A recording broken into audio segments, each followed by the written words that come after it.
Hello and welcome to another edition of Common Problems in Student-Produced Video.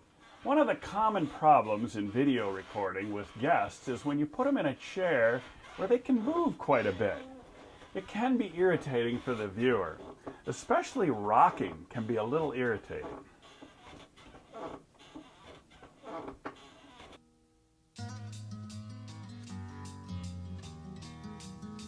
Another thing professional broadcasters should be aware of is background noise in the interview area that might detract from people being able to understand what I'm saying. Be sure that your subject is in focus so that your viewers can pay attention to what they're saying.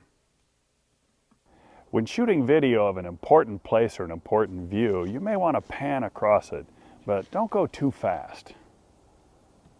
When your subject says something really important, you want to zoom in for effect, dramatic effect. But don't go hog wild with the zoom. It can be a little sickening for the viewer. If you shoot from an overly high angle, you have a tendency to make this interviewee look less important, but also you get a cranium shot. So you can adjust the camera angle sometimes, but don't make it so low that you get what's called a nostril shot.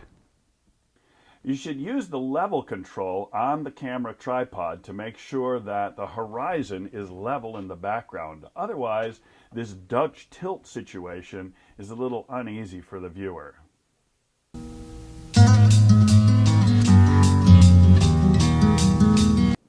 Earlier we discussed the whirly chair. Also, be careful not to put your subject in such a comfy chair that they look all slumped, and composition in the screen is important too. You want to make sure that your subject is well framed, not just a floating head. Tight shots are great, but don't give your subject a frontal lobotomy. You need to be careful where you set your subject so that if there's an awful lot of backlight, it'll turn your subject into a silhouette. Even in very difficult backlight situations, sometimes the manual settings on your camera give you an opportunity to still get good quality video. Then be sure to watch what's in the background so that it's not an irritating look, almost like Antler Boy.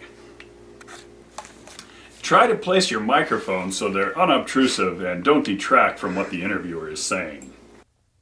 Make sure the interviewer is well prepared to look engaged and ask the right kinds of questions. So, tell me about your, how old is your sister? When you're cutting away to some B-roll, you want to make sure that you use consistent transitions and not real jumpy jump cuts. It's an important concept for a nice tight video production. Your microphone has a battery in it and that you're actually recording off the person's microphone and not just the NatSound mic. A normal mic should sound something like this. Place the interviewer near the camera so that the subject looks at the camera while they're saying what your audience should be hearing. You may have title slides that appear. Try not to have the titles appear right over the face of your interviewer. It's always best to use a tripod so that the scene is nice and steady for the viewer. Otherwise, they can get a little seasick. We call that floaty cam. Thanks for being with us today. I hope you've enjoyed this edition of Common Problems with Video Production. Next week,